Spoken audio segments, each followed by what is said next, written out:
What is going on, guys? Episode 58. We are here with Laura Wilson. Laura recently just started coaching with us for kind of nutrition purposes. Laura, how's it going? Doing good. How are you? Not too bad, not too bad. Enjoying your Saturday? Yeah, so far I'm out in the middle of the country right now, so it's like really nice and quiet. And Oh, nice. yeah, it's so different than like living in the cities. I go to bed at night. You can like hear things and like cars zooming by, people walking by, and in the country it's like so quiet, birds chirping, waking up to like, you know, absolutely nothing but quiet. Yeah. Are you still up in Minnesota, or did you take a vacation? I just am home visiting family, so I'm still in Minnesota. Oh, okay. Yeah, just went home and visited family. Yeah, right on. Is family in the middle of the state, southern state? West. So Okay. like Minnesota. Yeah. Literally in nothing. Cornfields for miles. Yeah. That's sweet. So yeah, I guess tell us a little bit about yourself, how you kind of got into nutrition, kind of how you got into fitness, honestly, because you do a lot more than just nutrition coaching. Mm-hmm. Yeah. So my interest in nutrition, gosh, this is such a long answer, but I'll try and keep it short. So I started doing CrossFit back in 2015. Mm-hmm. And at the time I was vegetarian and Okay. eating way too low, like way too little, but I didn't know any better. So I Mm-hmm. thought that I was like eating a healthy diet and like Yeah. clean and like no junk food. And I mean, this was at the time too, when women still thought that they needed to eat like 800 to 1200 calories a day. Right. Totally not right at all. Yeah. So when I started doing CrossFit, I got into it like right away. I was like, this is awesome. I want to get Mm-hmm. jacked. Like I want to do the cool stuff like bar muscle ups, chest to bars, rope climb. Like I wanted to do all of it. And so for like three or 4 years, I really tried to get better at CrossFit and just fitness in general. And I improved, but I wasn't improving at the pace that I wanted to. And I just felt like crap all the time. And so in 2018, I think that's like kind of when I don't like nutrition coaching started to get really big. At least I became a lot more aware of it. And like Mm-hmm. hearing like CrossFit athletes would talk about their nutrition coaches and they like, my team, like I couldn't do anything without my nutrition team behind me or coaching team, whatever. Mm-hmm. And so I reached out to a company that I actually ended up getting my nutrition coaching certification from and got a nutrition coach. And Mm-hmm. before I reached out, I had just kind of like hit this rock bottom with my energy. Like I was not recovering at all. I completely lost my appetite. I was having horrible stomach issues. And I just got to that point where I was so fed up with what I was doing, but I didn't know what to do. Like I didn't understand nutrition. I didn't like it was hard because like the exposure that I had to nutrition was just kind of like like what you would read in articles and magazines. Yeah. You could Google search like any food. Like you could Google search avocados and like one article would be like, this is the healthiest food you could possibly ever eat. And Yeah. then another article that's like, don't eat avocados. That's like the worst thing you could possibly eat. Don't eat, Right. so it's like, there was so much conflicting information out there that I had just gotten so fed up with my lack of knowledge and like the lack of clarity that's out in the world. So Mm-hmm. I got a coach and she was awesome. Like we bumped my calories, we almost doubled my calories, like Oh, instant. wow. And my performance in the gym like skyrocketed. I was hitting PRs. My energy was just through the roof. Like I felt so good. Yeah. And so at that time, I was also kind of transitioning into more of a competitive training routine. And so I was Mm-hmm. working with a company that was just like a general preparedness program. Mm-hmm.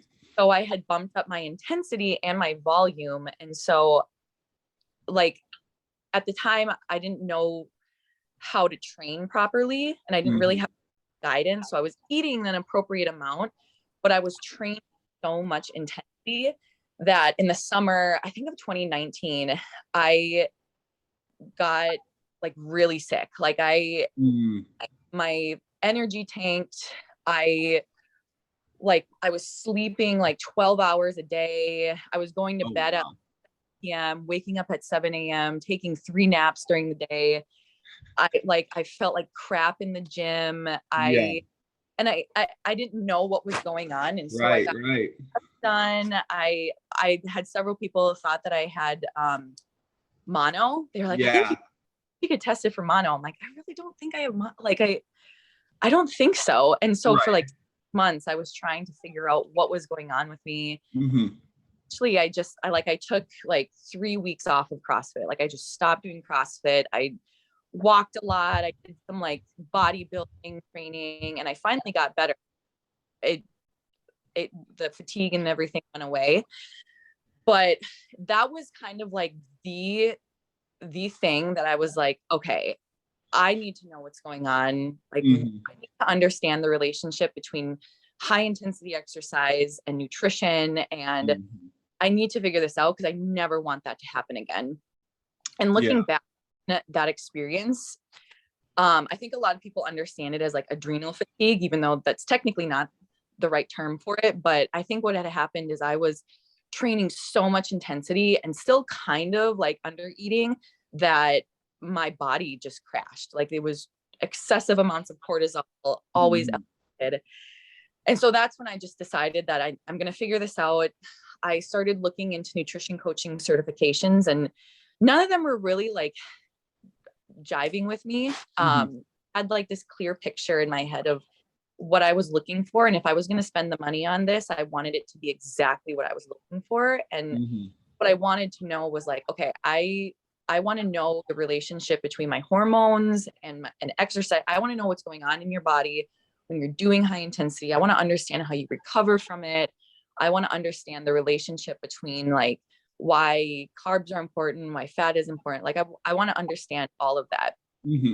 And like literally 2 weeks later, the company that I did my nutrition coaching certification from, they announced that they were doing hormone training and metabolism training. It was fate. It was seriously like, fate. Like I need to do it. And I was telling my roommate about it. I'm like, I don't know if I should do this. And she's like, you were literally just talking about how you wanted to. Right. It's a sign that you need to do it. So I signed, and I didn't have any intention of being a nutrition coach from it. I just wanted to know for myself. So, cause like long term, like I'm always going to be eating. I'm always going to eat food. And things are going to be impressive if you stopped eating entirely. my life, like super happy. And but yeah, so like my idea was like, okay, I'm going to eat for the rest of my life. I'm going to go through seasons. Like I'm, pregnancy and menopause and everything. Like I want to know what to do for my body so that I can successfully get through that and like not feel this disattachment or like I don't know what to do with my nutrition to make myself feel the best that I can possibly be. So I did nutrition training, and it was everything I wanted it to be. I learned so much from it. And at the end of the training, I was like, I want to help people. I want this knowledge to be more known. Like I don't want to struggle with what I struggled with. And so I was like, all right, I'm going to throw myself out there. I'm going to put this out there and tell people that I can help them and do nutrition coaching. And it's been an awesome experience so far. Like way more satisfying than not satisfying, but like, it's been such a great experience, I guess, is what I'm trying to say. Yeah. So what were some of the takeaways that you had like from the weekend seminar about hormones and metabolism that you were able to kind of just like apply to yourself and like the kind of in the situation that you had just went through? Yeah. It was actually, so not even just a weekend, it was like 6 months for each topic. Oh, okay. So that's way more in depth than no, okay. I mean, this was like a really nitty gritty get down into the chemistry type of thing, but it was awesome education.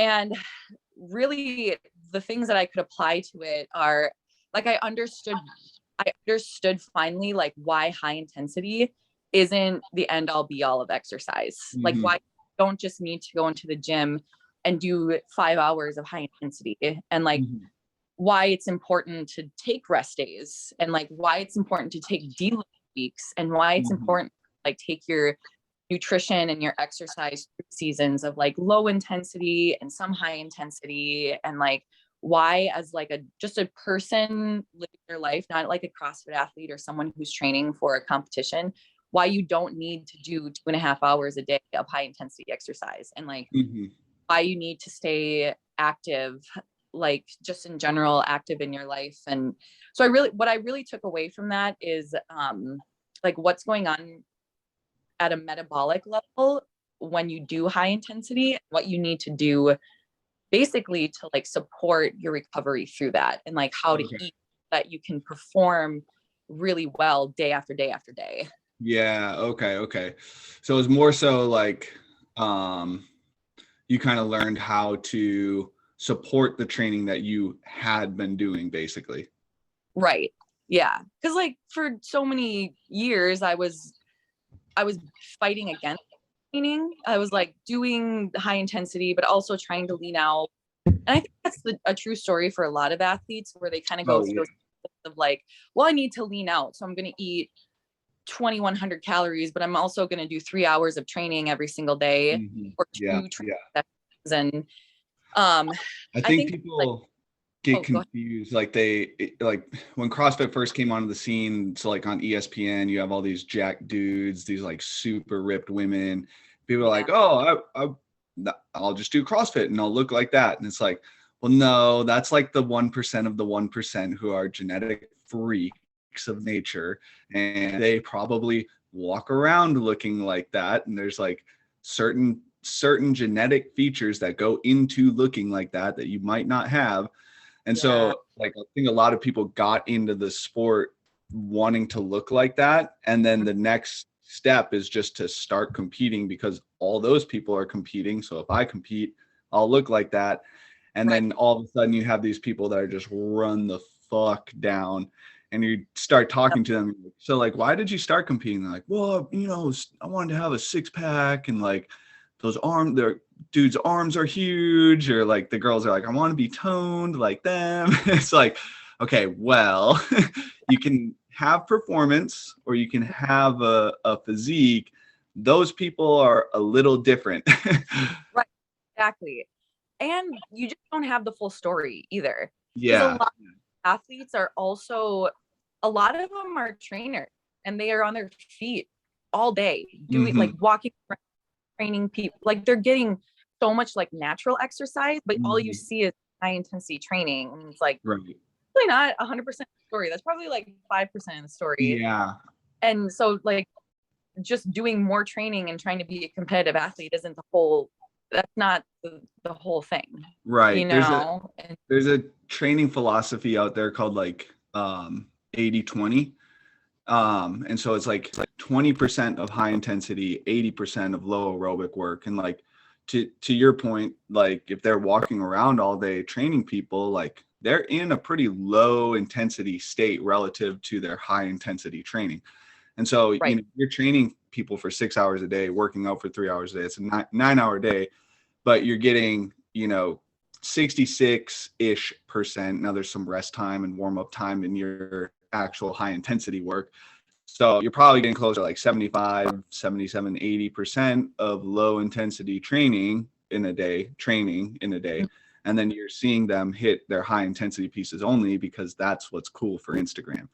And I think most people come in, they go and hit their high intensity, and then they go sit all day for the rest of the day. They don't get up and walk or do anything. It's just like they're sedentary, Yeah, exactly. And that's the story that you don't see.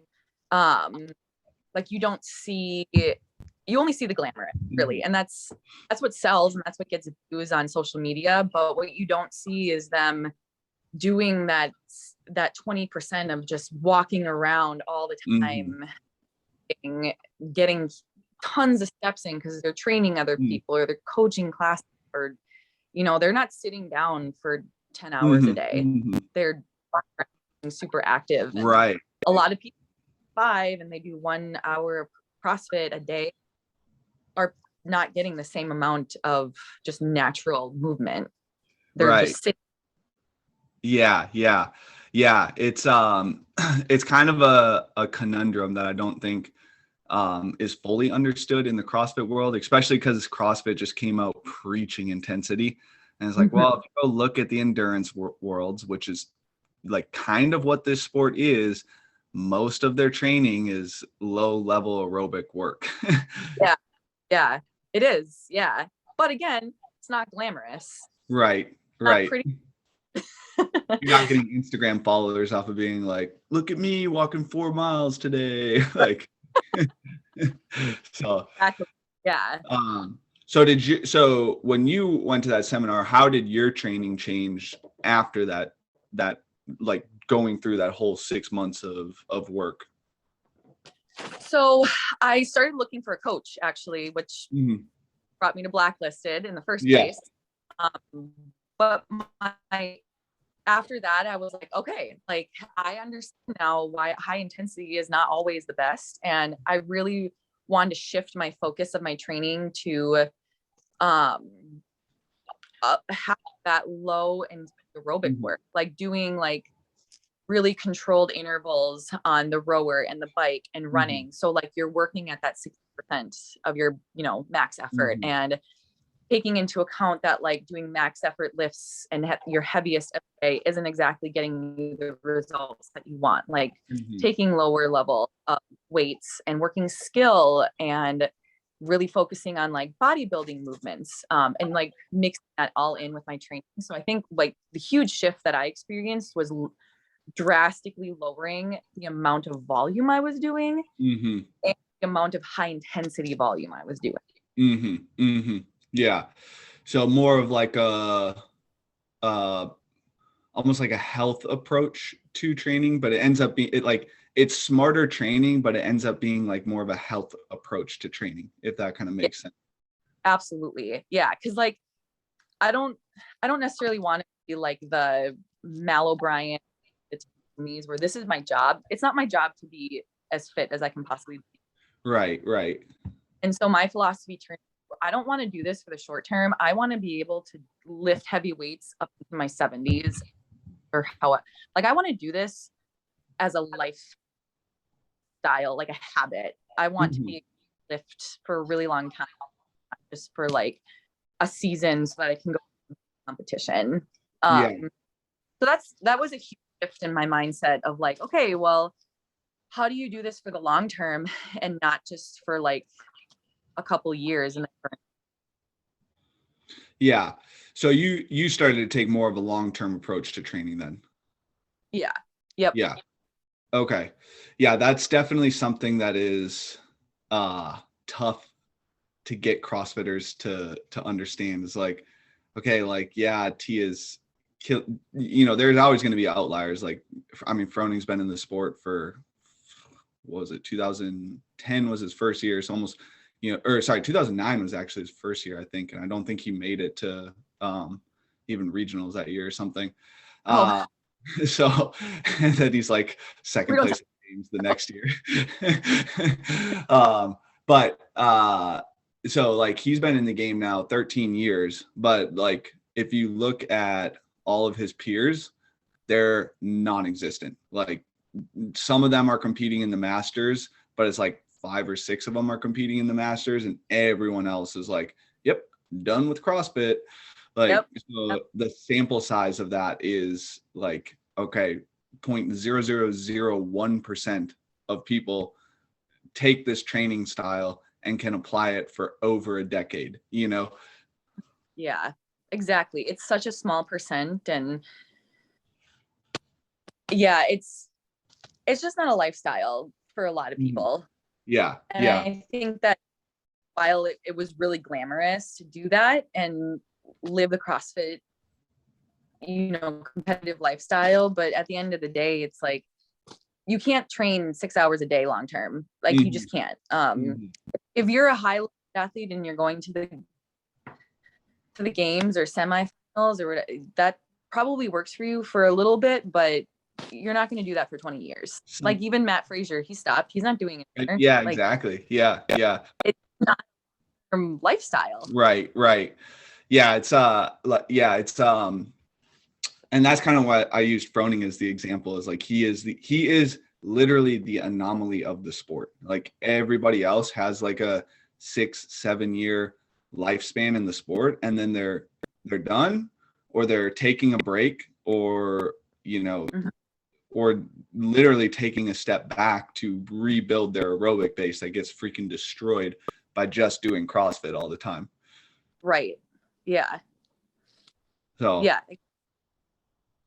So how do you apply this approach of like long-term, like a long-term viewpoint into like how you coach with nutrition, and how do you get people to kind of buy into that also? So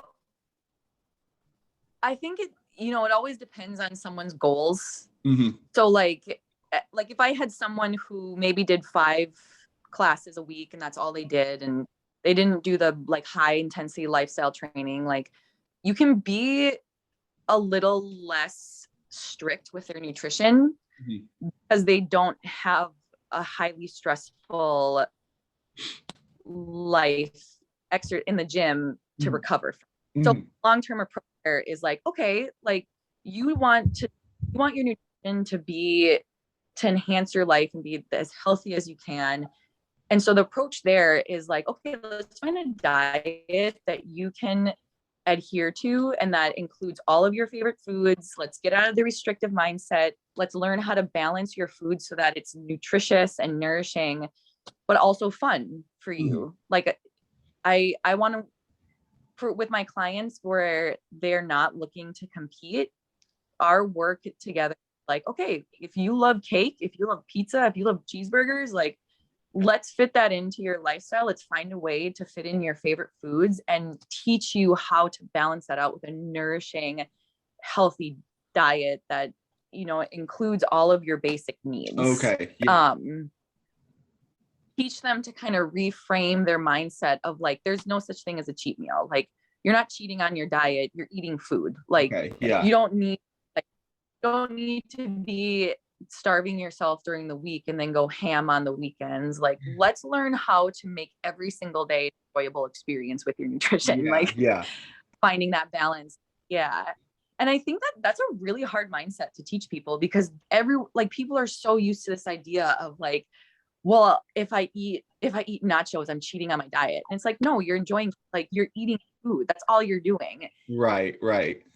Oh, like, do you want to eat that for every single meal? No, but if it makes you happy and you want to do that, and let's find a way to like balance that into your lifestyle, that you don't feel guilty or like you have to like starve yourself days after that because you ate something that is junk food, and that's my long-term approach with people who just want to live a healthy lifestyle and they just want to change their habits. They find a little more like peace with their nutrition and their activity. Yeah. It's so interesting too how like you get such an emotional response from food, and like it's like both enjoyable and like it can be like depressing and have negative emotions attached to it too. Like it's like so paradoxical that you can have something like that, Yeah. But then need it to survive. Yeah, exactly. And that's what is so hard about reframing people's mindset is like, we need food to survive. We need food to be healthy. We need food to give us energy to live our lifestyle. But there's I think people like have this idea that food is bad.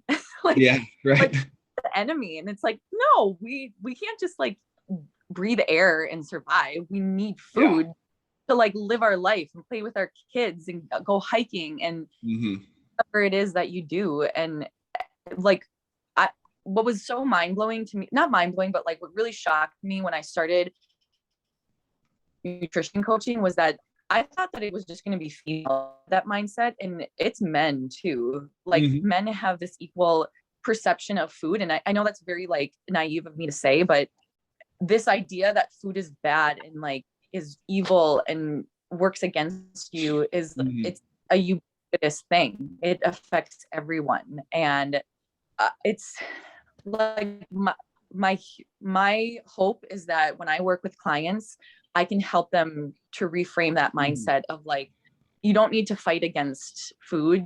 You can work with it and still live in the body that you want to live in and live a healthy life and enjoy foods that you love. Mm-hmm.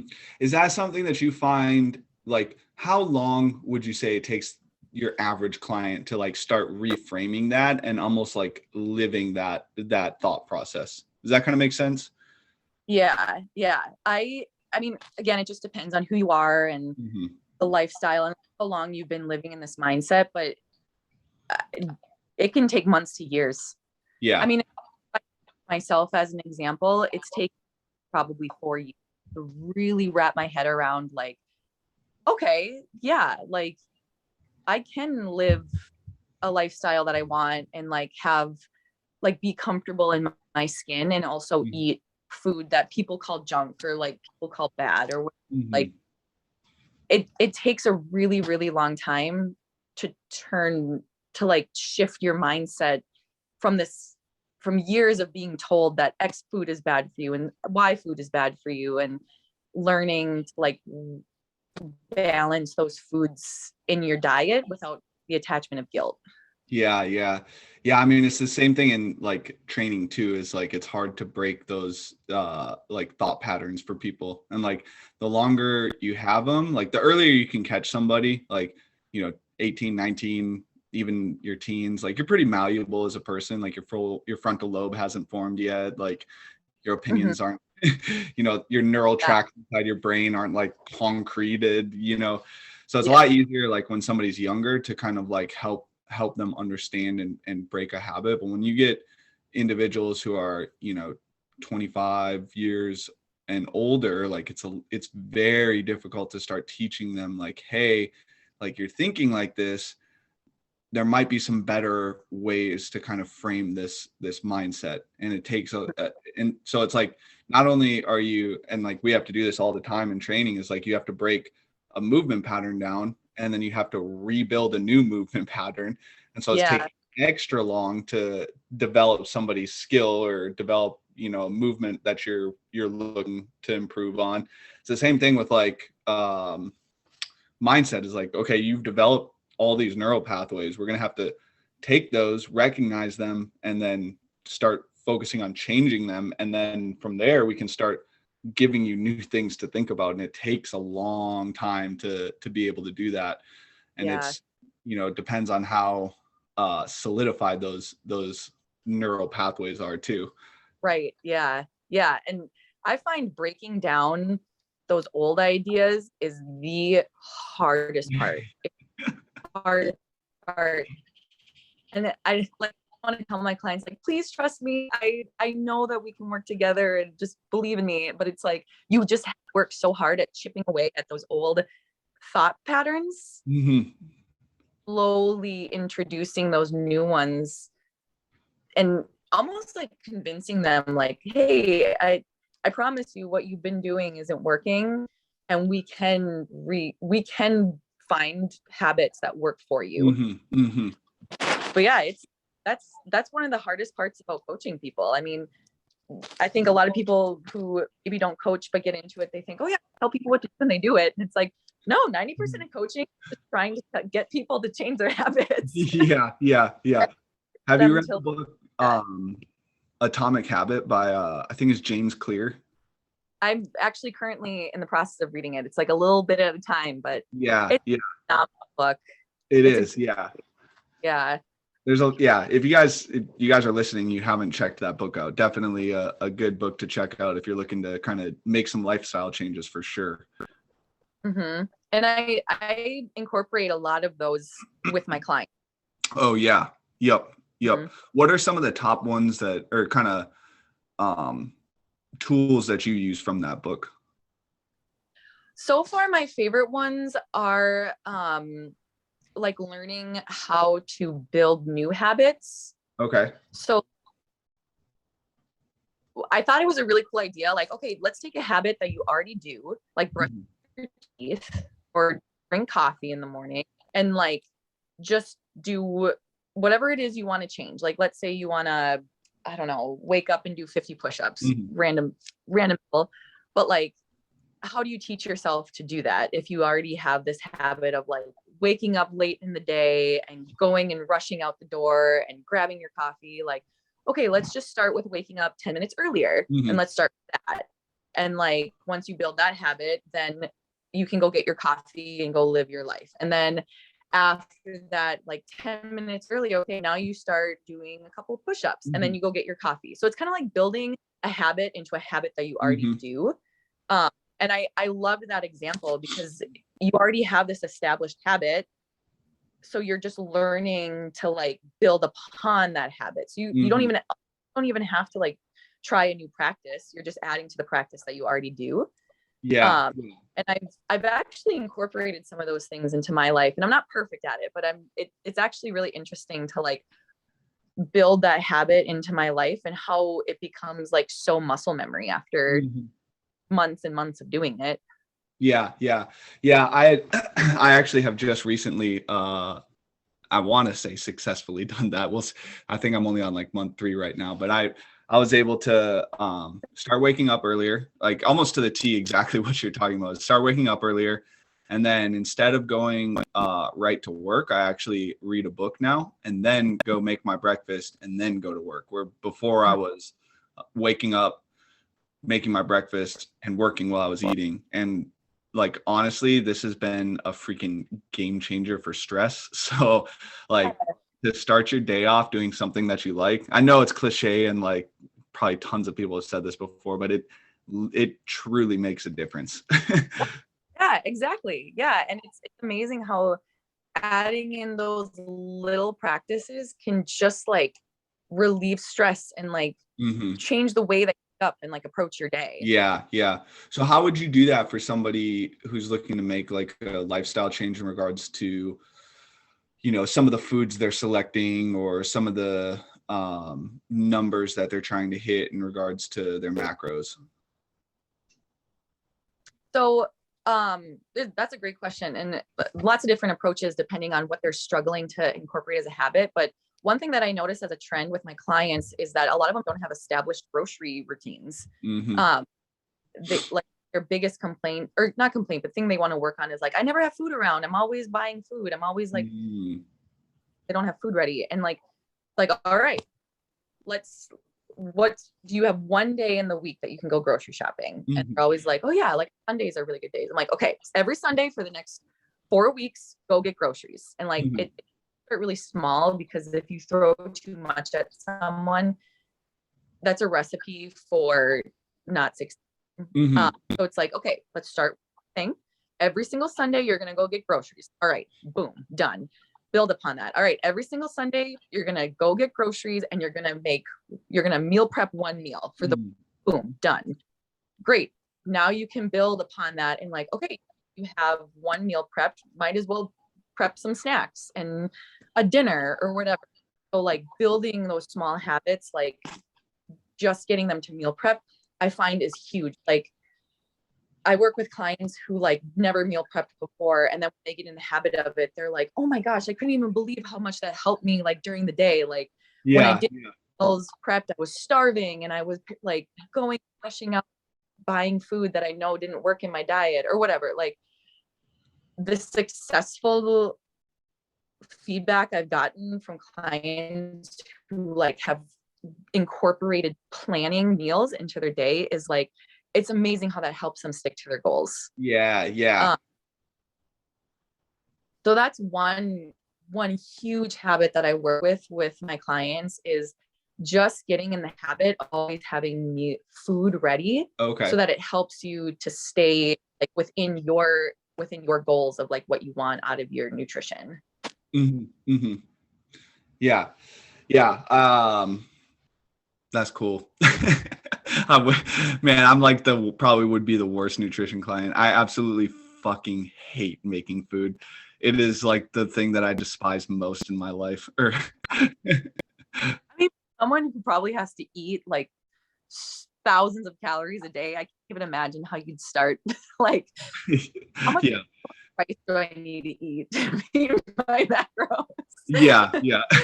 Yeah. I've tried to get in the habit of meal prepping, and like it is infuriating. Yeah, it can be really difficult. And for someone like who's so busy like you, who like, I'm sure your schedule is just all over the place, where maybe you don't even have a consistent day where you can do that. Like, Not really, yeah. Which is another thing that makes it more infuriating.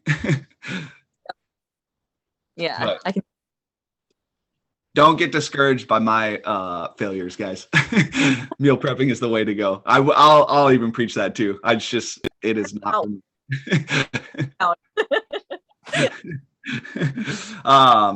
Okay, so I think from something that I guess I've seen in the nutrition industry, and I'm sure this happens to you a lot, is like clients will come to you and you'll have them for like 3, 4, 5, 6 months, and they'll kind of like start to see some success, and then they'll be like, oh, okay. And to be honest, I've even done this as well. But they'll be like, okay, I think I got it. And then they'll just kind of like fall off the face of the planet. They'll stop, whatever. And then you'll probably end up seeing them again in like 6 months or something, or they'll reach back out in 6 months or something like that. So what advice could you give to somebody who is thinking about just like, hey, I've gotten to my goal, or like I'm starting to see results, like, okay, I think I'm good now. I can kind of manage this on my own.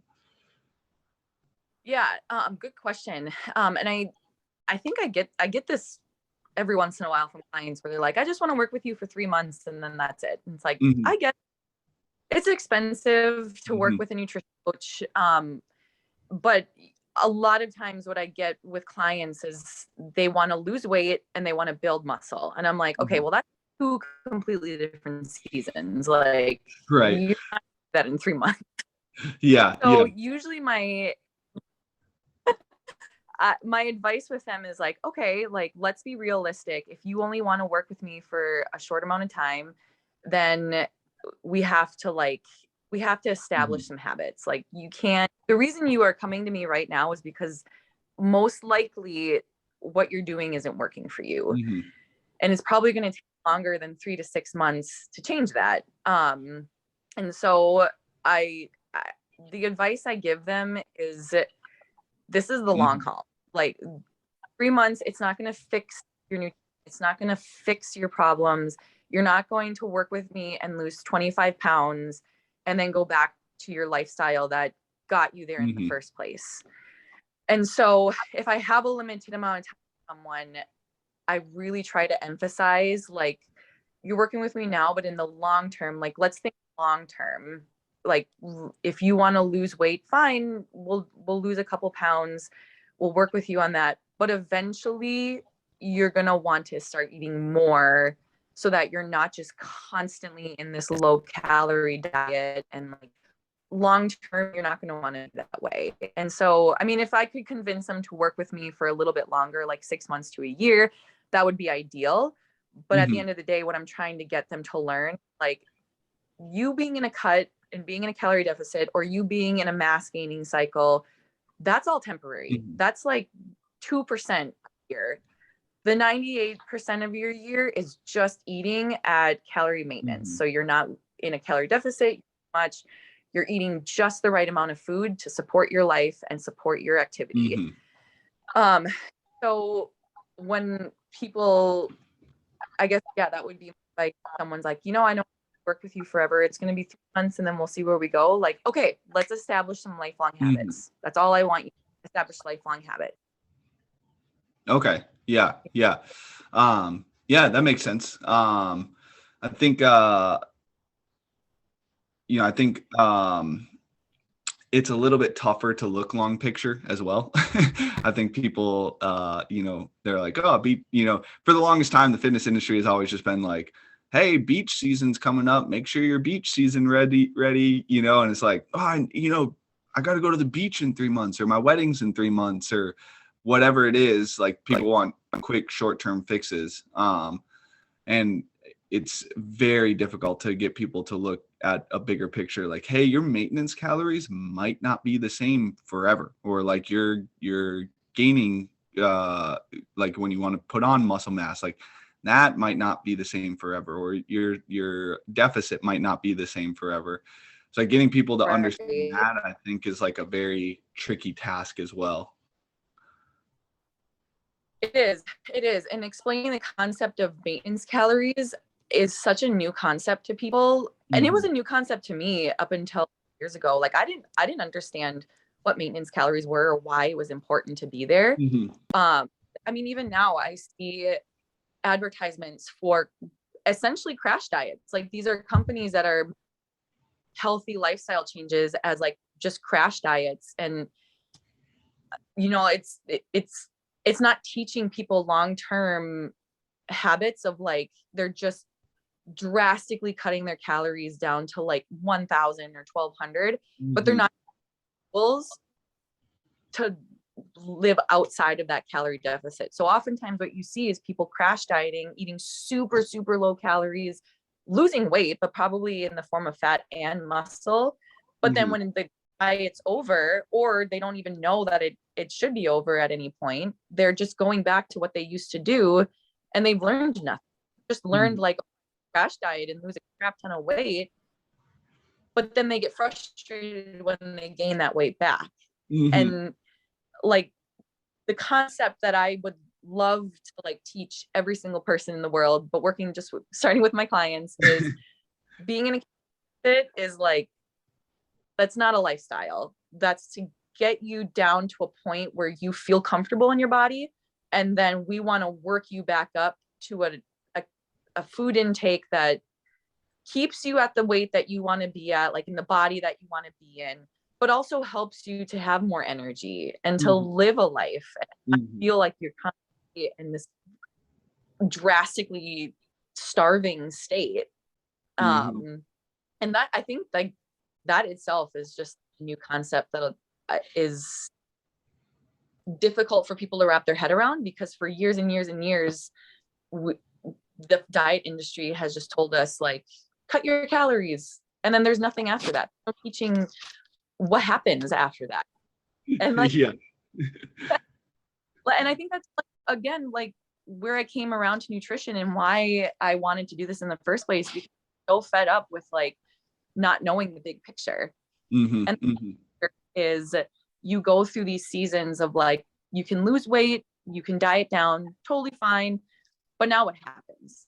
Now you build your up to maintenance calories where you're eating food you love, you're active, you have energy to live your life and do everything you want to do. And then maybe eventually you go into a mass gaining cycle so that you can build muscle on your body and you can have healthy joints. And like, once you build the muscle that you want to build, then you cut back down to your calories. And so it's the things that people can go through to like kind of readjust their body comp, that concept was like just so outlandish for like years and years, and now that's kind of become norm. And a lot of times people don't even need to go through cycles. They can just live at maintenance for ever and slightly adjust depending on their physical activity and their age, but they never need to go on a diet. They never need to go in a cycle.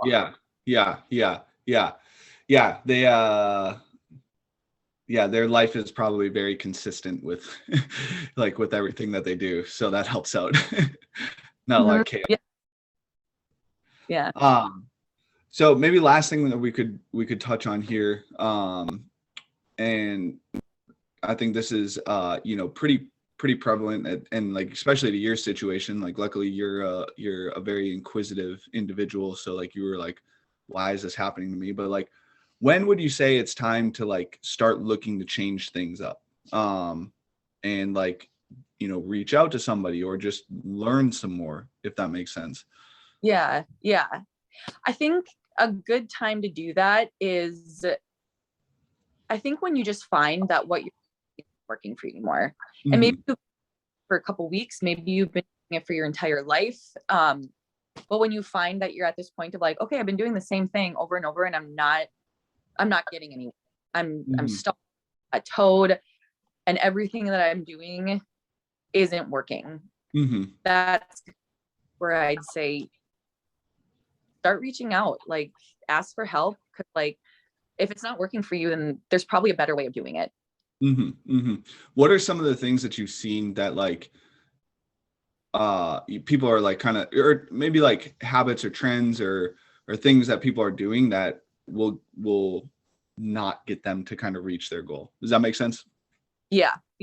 So a lot of what I see, I think it's like very typical, eating super low calories during the week, absolutely going ham on ends, trying to figure out, I don't know why I'm gaining so much weight. Or people who are like, I'm working out 3 hours a day in the gym, 7 days a week. I'm always tired. I have no energy. I sleep like crap, blah, blah, blah. My mood is crap. Like, all right, well, maybe you shouldn't do that anymore. Yeah, right. But like, it's this weird, like polar opposites where I have people who like are eating super low calories and then maybe like binge eating on the weekends, or people who just think that adding volume and intensity is like the best way to go. No rest days, and crashing and burning is awful. Like no matter what side of the spectrum they're on, I just feel like crap and not sleeping and no energy. Like that's really a pattern that I see a lot in the CrossFit world. Is just like this undereating, way overtraining, no rest days, no concept of really like taking intensity out and knowing that is completely fine, and you're not gonna get less fit. Like there's way more to the picture of training than just high intensity all the time, 7 days a week. The picture is like, let's take away some intensity. Let's add in a little bit more low, like walking or biking, and like add in some more fat. Let's add in a little bit more carbs and protein or whatever it is that your body needs. And it's really teaching people like, or like, having people take like like look at themselves. What you're doing isn't working. Let's slow down. Like let's do less so that you can get more out of what you're doing. Yeah.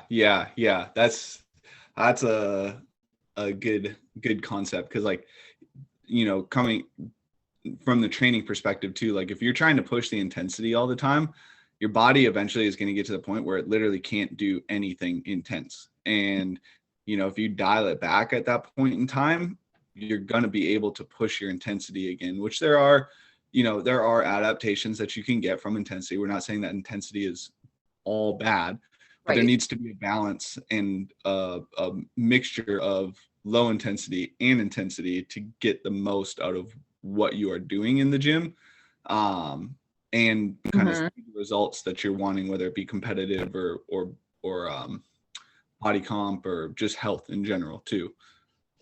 Yeah. And I find recently a pattern that I have with my clients, because I think in like the world that we live in, like you go faster and you do more, you're kind of up, and that's just a burnout. And so I work with clients who don't have practices where they slow down and they take time to like relax and like really get in touch with like their hobbies that make them happy. It's like they're go, like not sleeping at all because they need to do more and they need to be busy and they need to be like doing exercise. And it's like, great, established a exercise routine. Let's establish something that like slows you down and like allows you to like not have to be on the go all the time. Like just sit with 30 minutes a day doing something you like, gardening, reading, watching sports or whatever. Yeah. And for people that just allows them to slow down, I mean, it's something that I see often and it's such a foreign idea, but when people start doing that, they're like, that was Nice. Right? Like, wow, why do I feel so calm and relaxed right now? Should I be feeling like this? This is wrong. This is weird. But it just goes like, it's amazing how much it improves their life. Yes. Time to slow down. Yeah. Yep. 100%. Yeah, I think that's probably a good point to wrap up on here. Slowing down is important.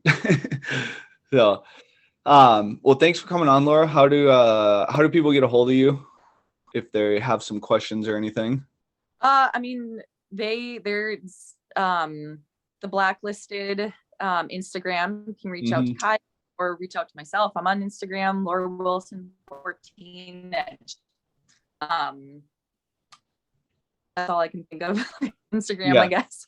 Yeah. What's your or email? What's your email address? Sorry.